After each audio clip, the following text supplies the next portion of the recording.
9 வயது சிறுமியை பாலியல் வன்புணர்வு செய்த முதியவருக்கு ஆயுள் தண்டனை வழங்கி செங்கல்பட்டு போக்சோ நீதிமன்றம் தீர்ப்பு அளித்துள்ளது. காஞ்சிபுரம் மாவட்டம் ஒரகடம் காவல் நிலைய எல்லைக்குட்பட்ட பகுதியைச் சேர்ந்த 9 வயது சிறுமியை அப்பகுதியை சார்ந்த அருணாச்சலம் என்ற முதியவர் பாலியல் வன்புணர்வு செய்ததாக ஒரகடம் காவல் நிலையத்தில் போக்சோ உள்ளிட்ட 2 பிரிவுகளில் வழக்கு பதிவு செய்யப்பட்டது. இச்சம்பவம் குறித்த வழக்கு விசாரணை செங்கல்பட்டு போக்சோ நீதிமன்றத்தில் நடைபெற்று வந்த நிலையில் குற்றவாளியான முதியவர் அருணாச்சலத்திற்கு போக்சோ வழக்கில் ஆயுள் தண்டனை விதிக்கப்பட்டது. புதுக்கோட்டை மாவட்டத்தில் ஜல்லி, பிரஷர், மண் ஆகியவற்றின் விலை பல மடங்கு உயர்ந்துள்ளதை குறைக்க வலியுறுத்தி ஹாலோ பிளாக் உற்பத்தியாளர்கள் மற்றும் தொழிலாளர்கள் சங்கம் சார்பில் புதுக்கோட்டை தாலுகா அலுவலகத்தில் காத்திருப்பு போராட்டத்தில் ஈடுபட்டனர்.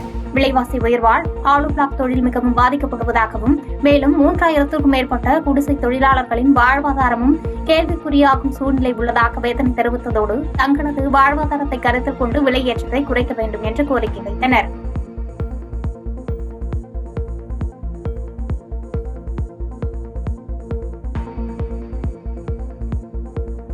முன்னாள் முதலமைச்சர் ஜெயலலிதாவின் 77வது பிறந்தநாளை முன்னிட்டு மதுரை கழக தெற்கு தொகுதிக்குட்பட்ட அனுப்பானடி பகுதியில் முன்னாள் அமைச்சர் செல்லூர் ராஜ் தலைமையில் நலத்திட்ட உதவிகள் வழங்கும் விழா நடைபெற்றது.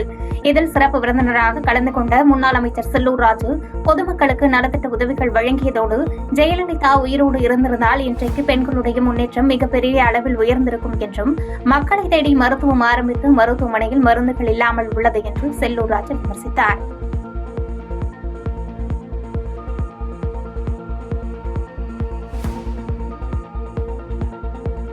விருதுநகரில் நாம் தமிழர் கட்சியின் தலைமை ஒருங்கிணைப்பாளர் சீமானை கைது செய்து சிறையில் அடைக்க கோரி திராவிட பெரியார் கழகத்தினர் ஒட்டியுள்ள போஸ்டரை நாம் தமிழர் கட்சியினர் கிழித்தெறிந்து தங்களது எதிர்ப்பை பதிவு செய்தனர். விருதுநகர் நாம் தமிழர் கட்சி நிர்வாகிகள் போஸ்டரை கிழித்து எறிந்து தங்களது எதிர்ப்பை பதிவு செய்த சம்பவம் விருதுநகர் அரசியல் வட்டாரத்தில் பேசும் பொருளாக மாறியது.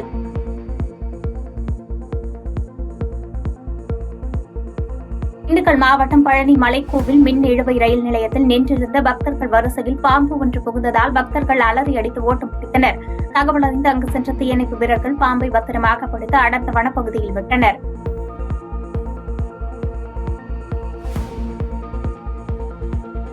திருப்பத்தூர் மாவட்டம் ஆம்பூர் அடுத்த சான்றோர் குப்பம் பகுதியில் உள்ள வனப்பகுதியையொட்டி தனியாருக்கு சொந்தமான கல்குவாரி இயங்கி வருகிறது. இந்நிலையில் இந்த கல்குவாரிக்கு லாரிகள் செல்வதற்காக சான்றோர் குப்பம் பகுதியிலிருந்து வண்ணாந்துறை வரை செல்லும் மண் சாலையோரம் வனப்பகுதியில் உள்ள பனைமரம் உள்ளிட்ட சில மரங்களை மர்மநபர்கள் வெட்டி லாரிகள் செல்லும் அளவிற்கு சாலையை விரிவாக்கம் செய்துள்ளனர். இந்நிலையில் தமிழகத்தின் மாநில மரமான பனைமரத்தை வெட்டக்கூடாது என அரசு உத்தரவு பிறப்பித்துள்ள நிலையில் கல்குவாரிக்கு லாரிகள் செல்வதற்காக பனைமரங்களை வெட்டிய நபர்கள் மீது உரிய நடவடிக்கை எடுக்க வேண்டும் என்று அப்பகுதி பொதுமக்கள் மற்றும் சமூக ஆர்வலர்கள் கோரிக்கை வைத்துள்ளனர்.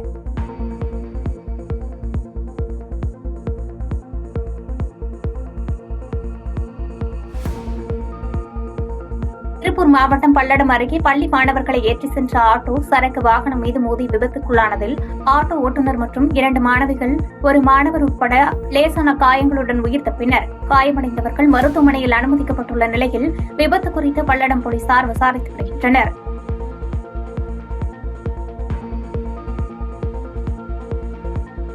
திருப்பூர் மாவட்டம் பல்லடம் அருகே கரைப்புத்தூர் ஊராட்சியில் முறையான குடிநீர் விநியோகம் செய்யாததை கண்டித்து 50க்கும் மேற்பட்ட பெண்களுடன் முன்னாள் சட்டமன்ற உறுப்பினர் கரைப்புத்தூர் நடராஜன் ஊராட்சி மன்ற அலுவலகத்தை முற்றுகையிட்டார். இதைத் தொடர்ந்து முற்றுகை போராட்டத்தில் ஈடுபட்ட பொதுமக்களிடம் பல்லடம் வட்டார வளர்ச்சி அலுவலர் கனகராஜ் பேச்சுவார்த்தையில் ஈடுபட்டு 2 நாட்களுக்குள் குடிநீர் பிரச்சினை சரி செய்யப்படும் என்று தெரிவித்ததைத் தொடர்ந்து அங்கிருந்து அனைவரும் கலைந்து சென்றனர்.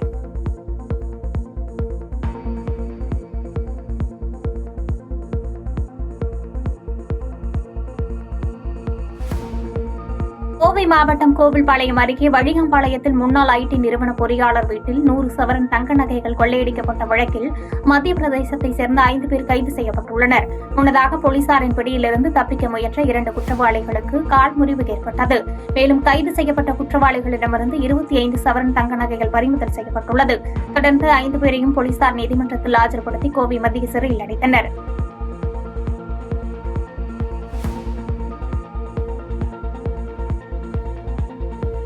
திருச்சி திருவள்ளூர்சோலை தேவேந்திர குல வேளாளர் மக்கள் மீது ஸ்ரீரங்கம் காவல்துறை அதிகாரி பொய் வழக்கு போடுவதாக கண்டித்து திருச்சி மாவட்ட ஆட்சியர் அலுவலகம் முன்பு தமிழர் விடுதலை களம் அமைப்பினர், மாவட்ட செயலாளர் சங்கர், பொதுநல வழக்கு பிரிவு மைய நிறுவனர் வழக்கறிஞர் வெங்கை ராஜா ஆகியோர் தலைமையில் கண்டன ஆர்ப்பாட்டத்திற்கு திரண்டனர்.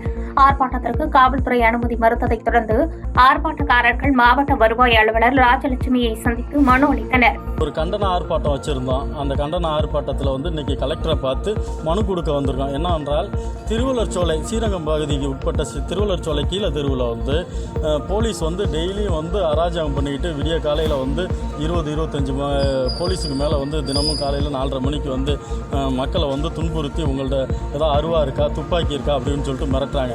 என்னன்னா அதுக்கு முன்னாடி அந்த திருவள்ளூர்சோலையில் கீழே தெருவுக்கும் அந்த தெற்கு தெருவுக்கும் ஏற்கனவே ஒரு சண்டை நடந்து ஒரு 2 கொலையெல்லாம் நடந்துருச்சு. 2 கொலை இந்த கீழே தெருவில் தேவேந்திர குல வேளாளர் 2 பேர் இறந்துட்டாங்க. அதுக்கப்புறம் ஒரு 3 பேர் உயிருக்கு போராடிக்கிட்டு இருந்தாங்க. இப்போ இந்த உயிருக்கு போராடிக்கிட்டு இருந்தவங்க அவங்கெல்லாம் விட்னஸாக சேர்க்கப்பட்டிருந்தாங்க.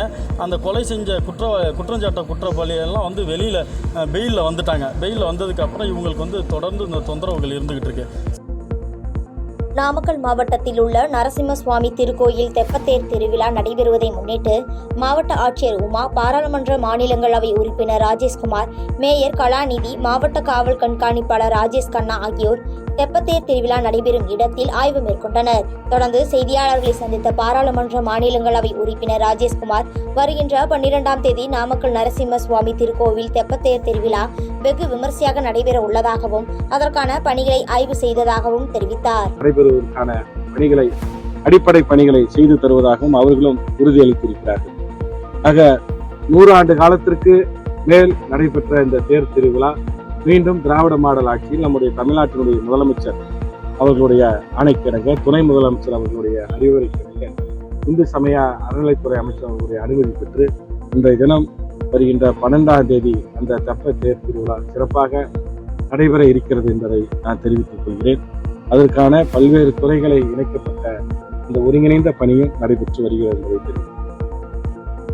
நீலகிரி மாவட்டம் கோத்தகிரி அருகே உள்ள கெங்கரை கோவில் மட்டம் பகுதியில் உலா வந்த 2 காட்டு யானைகளால் பொதுமக்கள் அச்சமடைந்தனர். தொடர்ந்து வனத்துறையினர் காட்டு யானைகளின் நடமாட்டத்தை கண்காணித்து வேறு அடர்ந்த வனப்பகுதிக்கு விரட்ட வேண்டும் என வாகன ஓட்டிகள் மற்றும் பொதுமக்கள் கோரிக்கை விடுத்துள்ளனர்.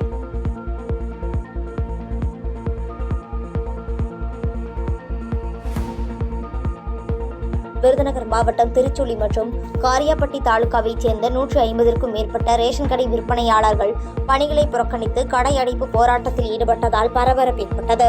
தொடர்ந்து பொது விநியோக திட்டத்தின் கீழ் தரமற்ற பொருள் மற்றும் எடை குறைவாக வழங்கும் திருச்சுழி தமிழ்நாடு நுகர்பொருள் வாணிப கிடங்கை முறையாக ஆய்வு செய்து நடவடிக்கை எடுக்காமல் நியாய விலை கடை விற்பனையாளர்களை பணி நீக்கம் செய்த அதிகாரிகளை கண்டித்து ஆர்ப்பாட்டத்தில் ஈடுபட்டனர்.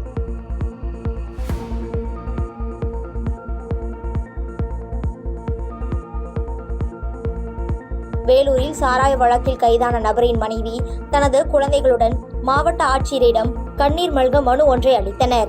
அதில் சாராய வழக்கில் கைதான தனது கணவரை குண்டர் சட்டத்தின் கீழ் கைது செய்ய திட்டமிடுவதாகவும், தனது பிள்ளைகளுடன் மிகவும் கஷ்டப்பட்டு வருவதாகவும், இதனால் தனது கணவர் மீது குண்டர் சட்ட நடவடிக்கையை கைவிட வேண்டும் என்று கோரிக்கை விடுத்து மனு அளித்துள்ளார்.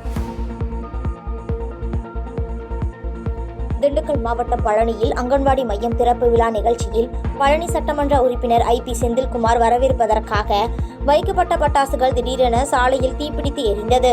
தொடர்ந்து சாலையில் சென்ற பேருந்துகள் நிறுத்தப்பட்டு உடனே MLA தீயை அணைக்க நிர்வாகிகளுடன் உதவிய சம்பவம் அப்பகுதியில் பரபரப்பை ஏற்படுத்தியது.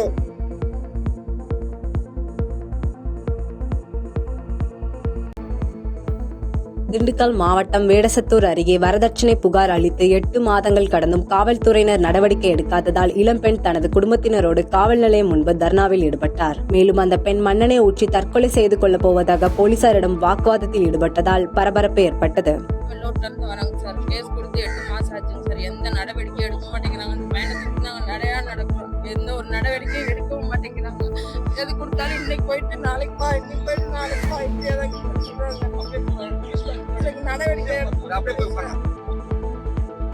திருவள்ளூர் மாவட்டம் பெரியபாளையத்தில் முதலமைச்சர் MK ஸ்டாலின் பிறந்தநாளை முன்னிட்டு பள்ளி மாணவர்களுக்கு கல்வி உபகரணங்கள் வழங்கும் நிகழ்ச்சி நடைபெற்றது. இதில் திமுக உறுப்பினர்கள் சார்பில் 300க்கும் மேற்பட்டோருக்கு அசைவ உணவு வழங்கப்பட்டது.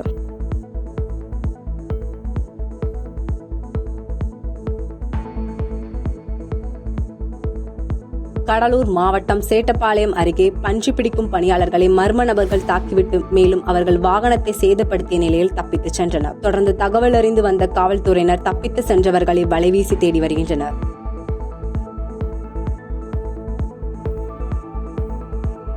நெல்லையில் கனமழை காரணமாக தாமிரபரணி ஆற்றில் தண்ணீர் பெருக்கெடுத்து ஓடியதில் குறுக்குத்துறை முருகன் கோவில் தண்ணீரில் மூழ்கியது. மேலும் பல இடங்களில் நெற்பயிர்கள் மழை தண்ணீரில் மூழ்கியதால் விவசாயிகள் கவலை அடைந்துள்ளனர்.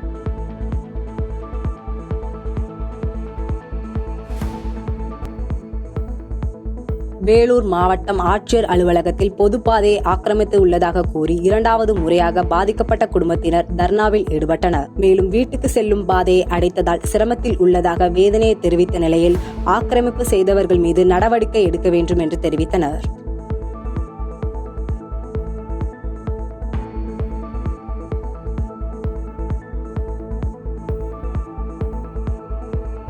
பாதகம் செய்பவரை கண்டால் நாம் பயம் கொள்ளலாகாது பாப்பா.